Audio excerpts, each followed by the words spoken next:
നമസ്കാരം. കാലത്തിൻ്റെ തിരശ്ശീലയിൽ ചില ചിത്രങ്ങൾ വീണുകിടപ്പുണ്ട്.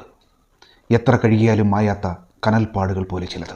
മലയാള സിനിമയുടെ ചരിത്രത്തിലേക്ക് അത്തരമൊരു കനൽ വഴി വെട്ടിത്തുറന്ന ചിത്രമാണ് പാദമുദ്ര.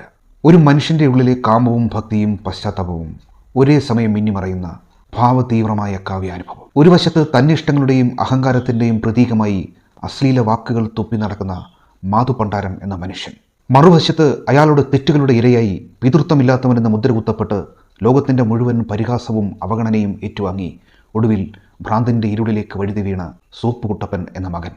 മദ്യപിച്ചും സ്ത്രീ വിഷയത്തിൽ താല്പര്യം കാണിച്ചും മുനവച്ച വാക്കുകൾ പ്രയോഗിച്ചും നടക്കുന്ന മാധുപണ്ടാരത്തിൻ്റെ ജീവിതവും ഒരു കുറ്റവും ചെയ്യാതെ ജന്മം കൊണ്ട് മാത്രം ക്രൂശിക്കപ്പെടേണ്ടി വന്ന ഒരു മകൻ്റെ ആത്മസംഘർഷവുമാണ് പാദമുദ്ര.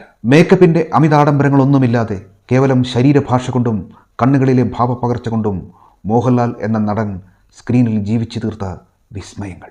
അമ്പലമില്ലാതെ ആൽത്തറയിൽ വാഴും എന്ന ഗാനരംഗത്തിൽ ഭക്തിയിൽ നിന്നും ശൃംഗാരത്തിലേക്കുള്ള മാധുപണ്ടാരത്തിൻ്റെ പരിവർത്തനമൊക്കെ ഇന്ത്യൻ സിനിമയിലെ തന്നെ പകരം വെക്കാനില്ലാത്ത അഭിനയ മുഹൂർത്തങ്ങളാണ്. സിനിമയുമായി യാതൊരു മുൻപരിചയവുമില്ലാത്ത ആർ സുകുമാരൻ എന്ന പുതുമുഖ സംവിധായകൻ ഈ ചലച്ചിത്രകാവ്യം മലയാളികൾക്ക് മുന്നിൽ എത്തിച്ചതിന് പിന്നിൽ ചില ചരിത്രങ്ങളുണ്ട്. സത്യത്തിൽ ആർ സുകുമാരൻ ഈ ചിത്രത്തിലെ കേന്ദ്ര കഥാപാത്രമായി മനസ്സിൽ കണ്ടത് നെടുമുടി വേണുവിനെയായിരുന്നു. അദ്ദേഹത്തെ കാണുകയും കഥ പറയുകയും അദ്ദേഹം സമ്മതിക്കുകയും ചെയ്തിരുന്നു.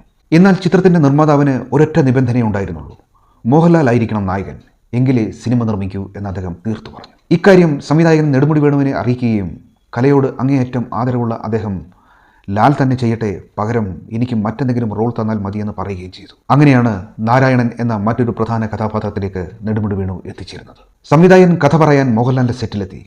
അന്ന് അദ്ദേഹം സൂപ്പർ സ്റ്റാർ പദവിയിൽ തിളങ്ങി നിൽക്കുന്ന സമയമാണ്. പുതുമുഖ സംവിധായകനായതുകൊണ്ട് തന്നെ മോഹൻലാൽ ആദ്യം വലിയ താല്പര്യം കാണിച്ചില്ല. മുഖത്ത് പോലും നോക്കാതെ ഒരുപാട് പടങ്ങൾ ചെയ്തു തീർക്കാനുണ്ട്, അതുകൊണ്ട് സാധിക്കില്ലെന്ന് അദ്ദേഹം പറഞ്ഞു. പക്ഷേ സുകുമാരൻ എന്ന സംവിധായകൻ്റെ ആത്മവിശ്വാസം തളർന്നില്ല. അദ്ദേഹം ഉറപ്പിച്ചു പറഞ്ഞു: എൻ്റെ കഥ കേട്ടാൽ ലാൽ എനിക്ക് ഡേറ്റ് തരും. ആ ഉറപ്പിലാണ് ഞാൻ വന്നത്. അപ്പോഴും അദ്ദേഹം കുനിഞ്ഞിരുന്നുകൊണ്ട് ചോദിച്ചു: എന്ത് കഥ? സംവിധായകൻ ഒരൊറ്റ വരിയിൽ മറുപടി നൽകി: ഒരു ജാരപുത്രൻ്റെ ആത്മസംഘർഷത്തിൻ്റെ കഥ.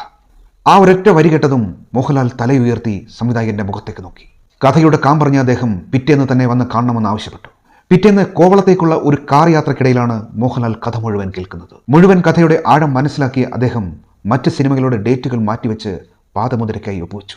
ഇടയ്ക്ക് മോഹൻലാലിന് കഠിനമായ നടുവേദന വന്ന് ഷൂട്ടിംഗ് മാസങ്ങളോളം നീണ്ടുപോയെങ്കിലും ചിത്രീകരണം വിജയകരമായി പൂർത്തീകരിച്ചു.